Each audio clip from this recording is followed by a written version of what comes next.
And muchas gracias for the opportunity to talk about this exhibition surrounding Maria Graham and the 5 contemporary artists who have responded to her travel journals. My name is Patricia Frick. I teach at Otterbein University in Ohio in the United States, and I have been the research consultant for this project. I became interested in Maria Graham because I teach 19th century literature, and during the pandemic I could not travel for my sabbatical, and I wanted to design a course on travel literature for my students. So as I began my research, I came upon Maria Graham, and I was very intrigued by her intelligence, the many countries that she traveled through, her many interests. In addition to journal writing and cultural history, she was also someone interested in geology. She was an artist and did many of the engravings for her own journals. And I thought that interdisciplinarity would be very appealing to my students. I identified with her for personal reasons, but I thought my students would be intrigued by the fact that she traveled at such a young age to so many different countries, including Chile. I was interested also in what Maria Graham saw as a travel writer as she moved from country to country, what her gaze, what her observation allowed her to see in each country, what was important to her, what she observed.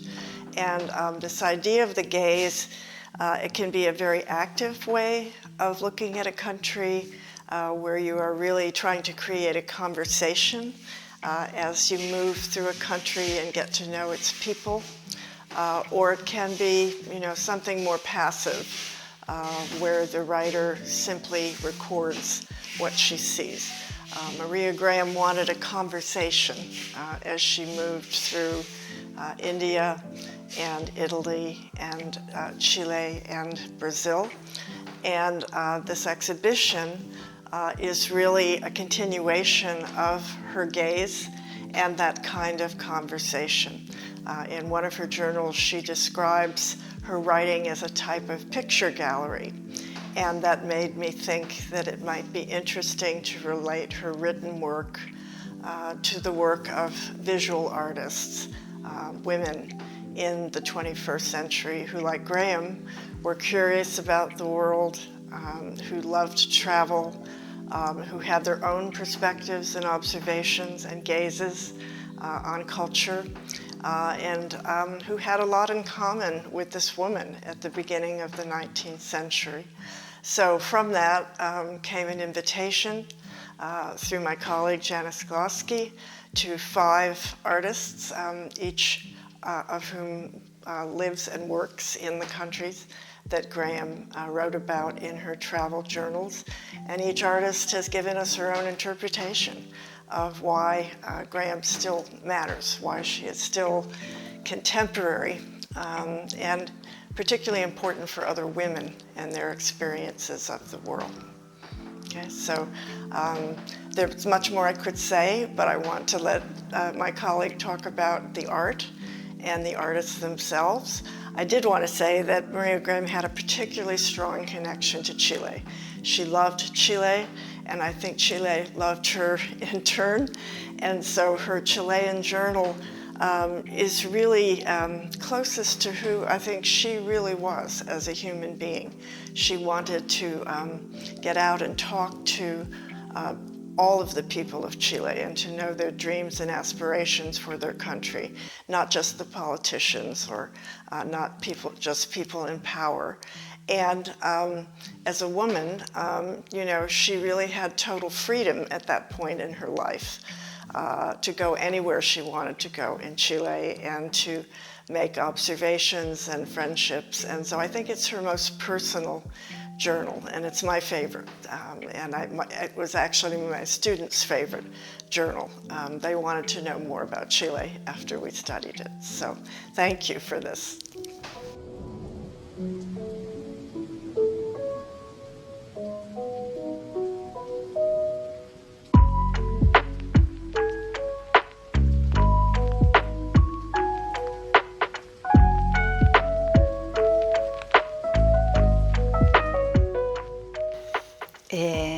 Hola, les quisiera hablar de cómo fue un poco el proceso de la creación de estas obras. Fui invitada por la Universidad de Otterbein University a crear obras acerca de esta viajera María Graham, que vino a nuestro país hace 200 años. Para mí fue bien difícil, como siempre es difícil trabajar en base al arte de otra persona, pero me puse a investigar, empecé a leer su diario de viaje y me fui poco a poco interiorizándome en el viaje que esta mujer increíble vivió en nuestro país. Quisiera hablar sobre estas dos obras que creo que son mis preferidas.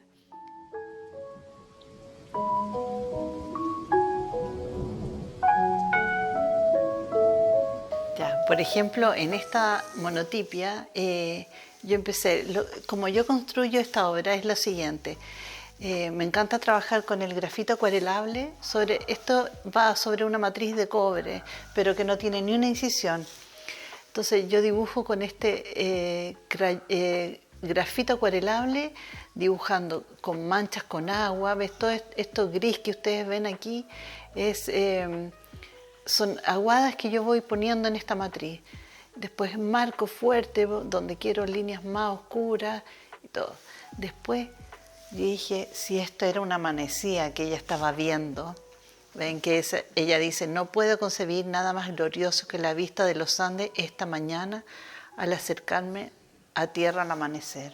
Entonces yo dije, ¿qué tal? A veces uno ve una cosa, yo quise resaltar un poco más, poniéndole y le puse un poco de dorado. Entonces este dorado que ustedes ven, que quizás, bueno, no sé si la cámara lo percibe, pero es bajo. Después puse con rodillo este otro azul aquí para darle la profundidad al mar. Y después voy raspando en algunas partes. Aquí estas líneas blancas que ustedes ven son cosas que yo he raspado después. Y bueno, y vengo con el papel húmedo que retira esta estampa que ustedes están viendo, que es el resultado final. A veces este azul más oscuro que ustedes ven y este otro azul de acá es una doble impresión, porque a veces en una monotipia uno no puede lograr todo de una, y a veces ustedes van a ver que tienen varias impresiones. Esperamos que María Graham esté contenta con esta amanecida y su impresión de la primera vista de Valparaíso y los Andes.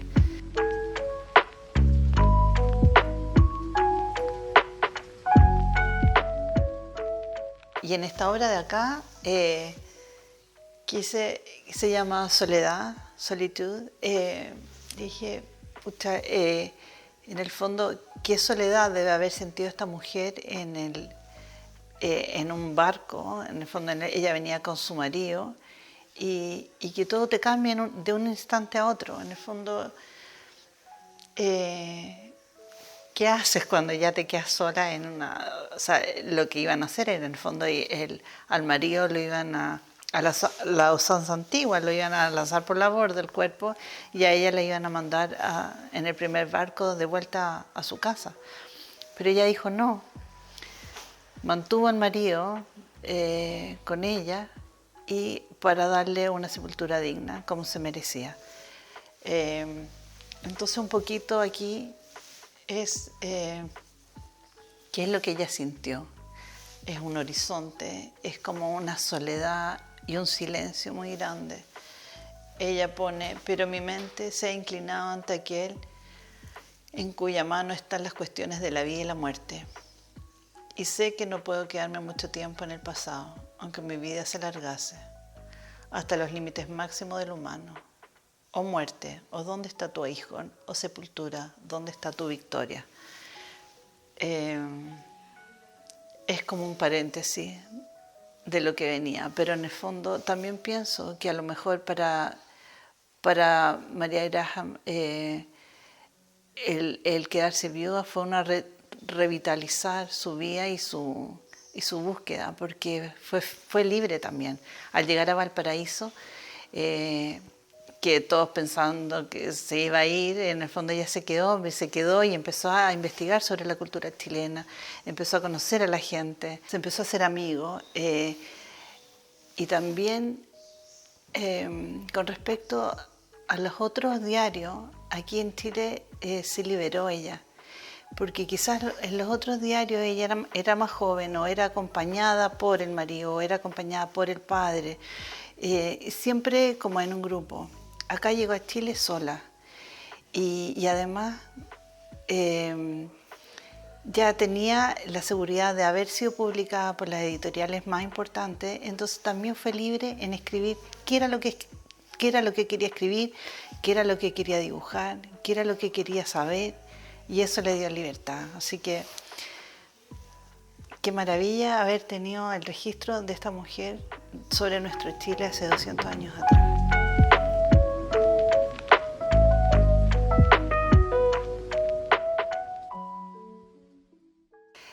Cuando estaba viendo qué episodios del diario de María Graham yo iba a elegir para mí, bueno, porque yo quise elegir ciertos pedazos o reilustrar ciertos pedazos de su diario en lo que iba a ser mi cuerpo de obra para esta exposición. Y cuando iba leyendo los capítulos, me llamó mucho la atención y decía, ¿cómo lo hago?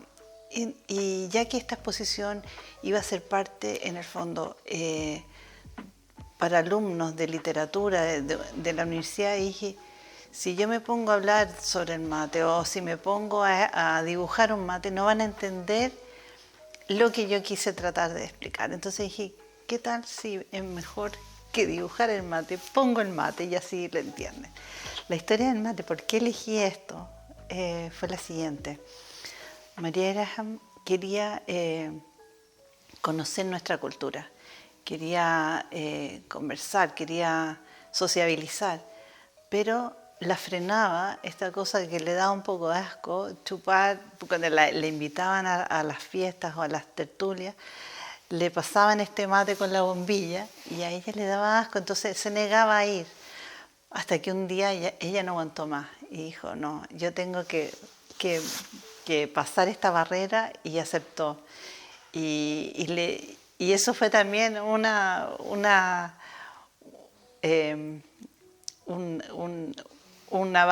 barrera que ella cruzó para conocer nuestra ciudad y nuestro país, nuestra cultura. Yo, ¿qué hubiera dado para que en los tiempos de colegio, cuando yo aprendí historia de Chile, haber tenido este diario? Porque en el fondo enseña sobre política, sobre cultura, sobre cerámica, sobre los modales, sobre la historia, cómo vivían las mujeres en esa época. Y me vine a enterar de esto ahora, cuando leí su diario, hace 2 años atrás.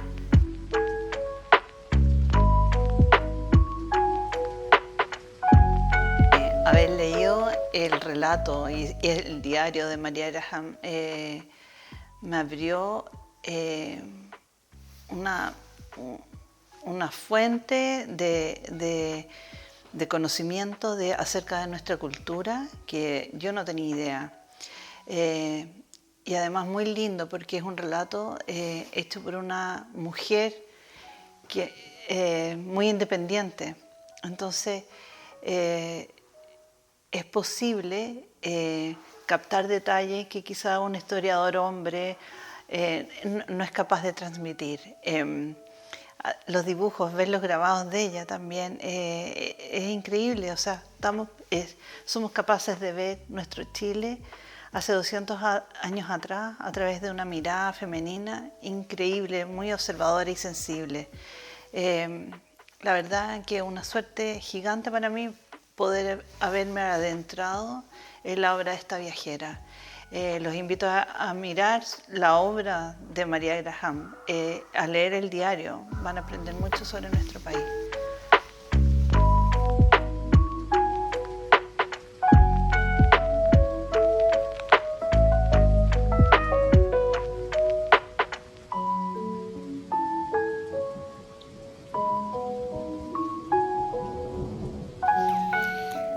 El trabajo que vamos a ver aquí lo he hecho con la mirada en la obra y en la vida de María Graham. Yo antes no conocía a esta mujer y me apasioné mucho por sus viajes, por su escrito sobre viajes y por su mirada que tenía en los otros países, no solo para los paisajes, sino para la botánica, que es pienso un interés que nos une, su interés por la botánica y por la recolección de flores y plantas del país en donde estaba. Así que el trabajo al final es como que toma dos partes.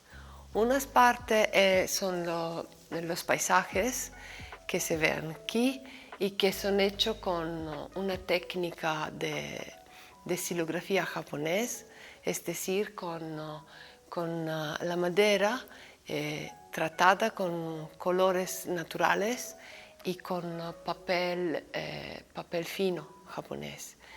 Y lo que me gusta es componer las maderas de distintas maneras para hacer un paisaje que no es un paisaje de verdad, es un paisaje de memoria, un paisaje que intenta llevar a un paisaje personal, interior. Y lo que utilizo son las maderas justo en propio sentido, con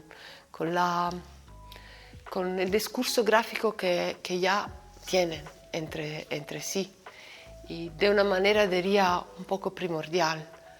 Y además, algunas veces quiero poner un detalle, un detallito con una técnica diferente que es la calcográfica para aguñar la mirada en un preciso detalle del paisaje.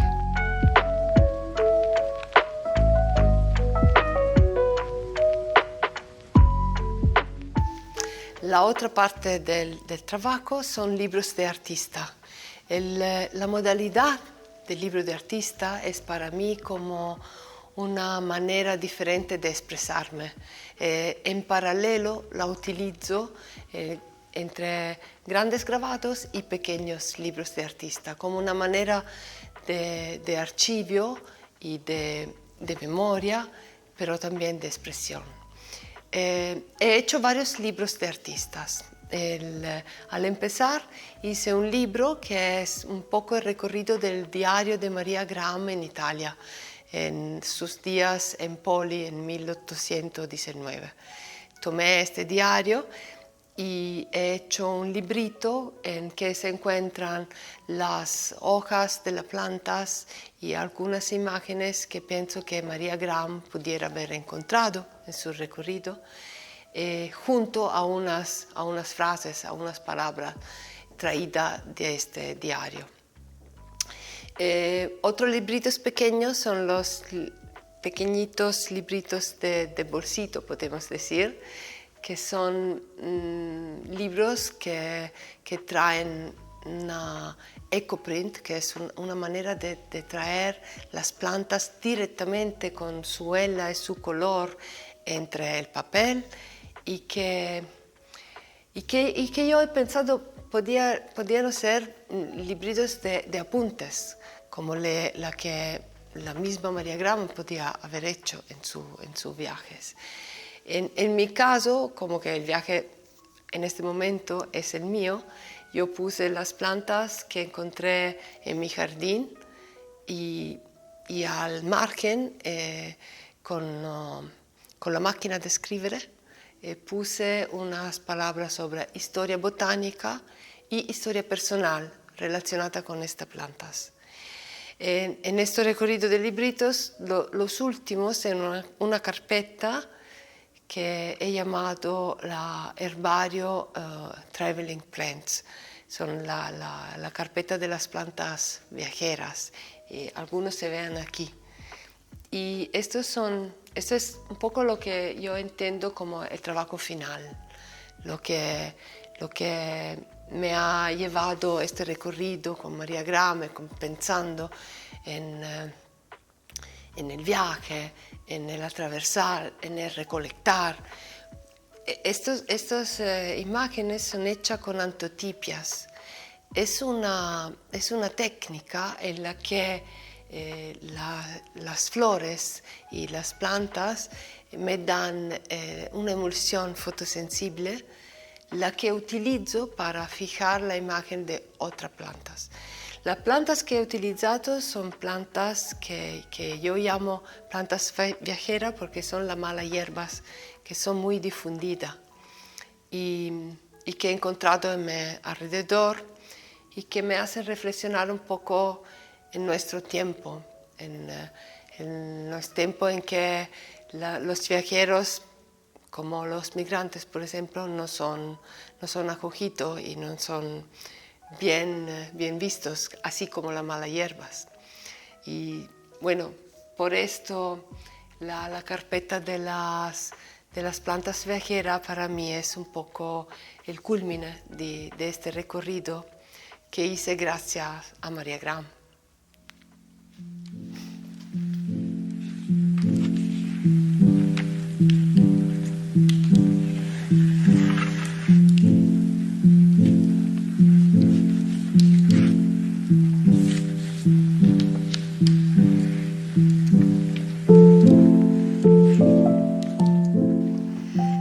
Thank you so much for the opportunity to speak today about the lands real and imagined, the art and writings of Maria Graham today. My name is Janice Glowski, and I am the director of the Frank Museum of Art and Galleries at Otterbein University in Ohio in the United States. And I was approached by my colleague, who is a senior professor of English, in 2019, just before the pandemic, or when the pandemic was really starting. It was closer to 2020. And she introduced me. I'm so grateful to her because she introduced Maria Graham as a travel writer and proposed the idea of some possibility of an exhibition that would relate to Maria Graham, who was such an interdisciplinary researcher, writer, artist, art historian, scientist. She had so many different aspects. And our exhibitions at Otterbein tend to be very interdisciplinary and relate to many of the departments throughout the school. As we discussed the possibilities, I began wondering, in the current climate of education, about the idea of featuring a Victorian writer, as many universities and museums are seeking to decolonize exhibitions, decolonize education, and are moving away from any kind of emphasis on, any colonial countries. But as I learned more about Maria Graham, and I realized that her voice as a woman during this period was quite unique, and that she had so much to say, and as Dr. Frick's research has shown, Maria Graham's female gaze, as opposed to the male gaze, was such an important contribution to the literature overall. And so as I began to learn more about Maria Graham and we began to discuss possibilities, and I learned that she had traveled to 5 different countries, we talked about the possibility of not just having the Victorian gaze or the pre-Victorian gaze on the countries, but actually turning the camera around and inviting contemporary artists to look back at Maria Graham, to look back at her writings, to look back at her visual arts contributions and sciences, and to pick one artist from each of the 5 primary countries that she visited and that she had journals written about, and to ask them together to study these journals and to see where they connected personally and intellectually and creatively with Graham's work, and to have them respond from their gaze on her writings. And it seemed to come together very well. we wanted to select artists or invite artists who worked on paper, as Maria Graham did, who also had experience behind them so that they could meet the task of reading and studying the journals. In some cases, they were studying the journals in a foreign language that was not their original language. And so this was all a tall ask. It was a big ask for these artists. But they did a fantastic job. In some cases, we already knew artists. We'd had acquaintances with artists. In other cases, we had artists referred to us. So we knew Isabel, and we invited her immediately because of her connection with Chile, and she also has a relationship with Ohio and Otterbein already. And then she recommended Paulo Bonet, and so it went from there. From the perspective of art and what we can learn about the artists, about Maria and about Maria Graham from their artwork and from their responses is very interesting. Patricia and I wondered what would happen if we had a visual record of response rather than just a written record of response. Could we learn something new, or could we learn something different? Or what would we understand about the relationship between contemporary women and this Victorian author and polymath? Please. What do you mean? Just a studio. We can use it as a writing space. You can stay there when you come to town.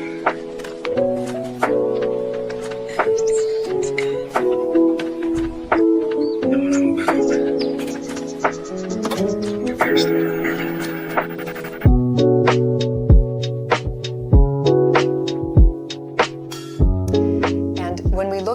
Kavita Shah's work, for example, we see the kind of presence of the British in India, where the colonial India, British India, was very separate in many ways from India itself. We see a juxtaposition of traditional British monuments, traditional British architecture, next to some of the great ancient sites of India.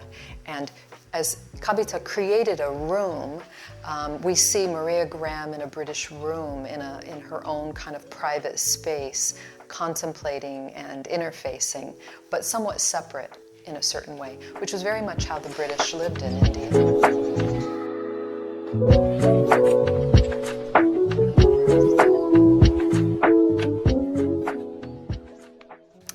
Her time in Italy was much more sort of focused on her interests in botany and on the picturesque landscapes and describing those, and Dr. Frick can speak more about that for sure.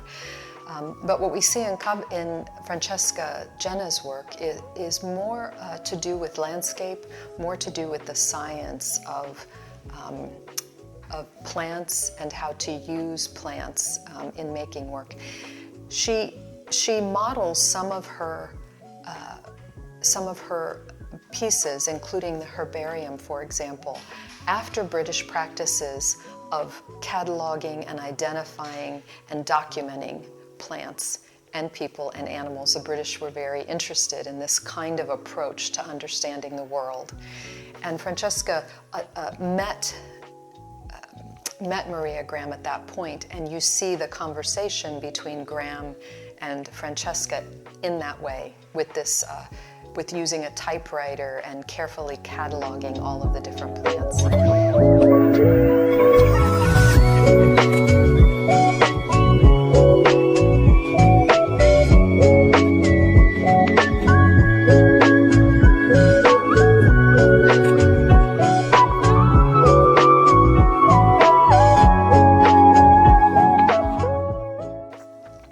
By the time she comes to Chile, as Dr. Frick mentioned, she is really connected and close to the Chilean people. And we see in Isabel's work as a landscape printmaker, as a printmaker who focuses on landscape, she's really looking so much at the vistas and the places that Maria Graham herself visited. And we see Isabel coming very close to Maria Graham. There's almost no separation in her work between the artist and the author. It's the landscape prints suggest the presence of a person, but they're not there's no person placed in the landscape. And so we have a sense between this kind of close relationship, the way Isabel has paired her landscape prints with direct quotes that meant a lot to her.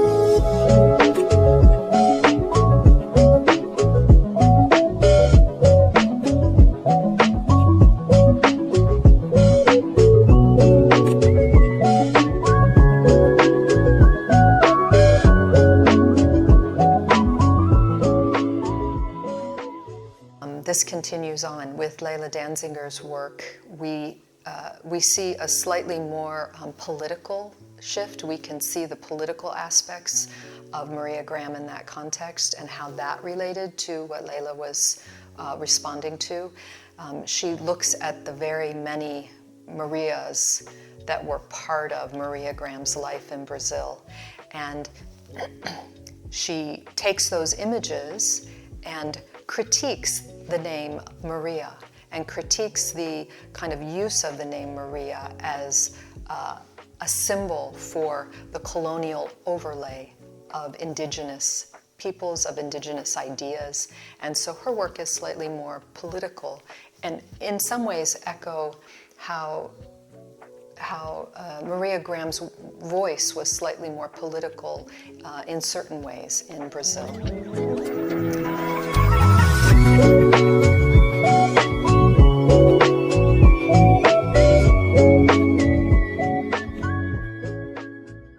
In Spain, in her history of Spain, she highlights or emphasizes this one aspect which Dr. Frick can talk about of women warriors, and Paula Bonet in a kind of proto-feminist or feminist move, which is an important modality for Paula Bonet to speak. She uses the sticks, the weapons that the women warriors used in the village.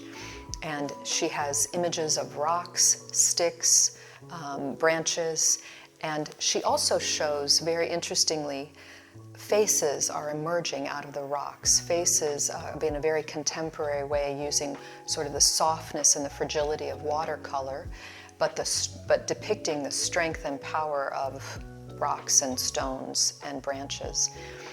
The faces are of contemporary women that Paula knows and that she respects. And so again, we see that dialogue happening between the artist and the history, the Victorian history that was related.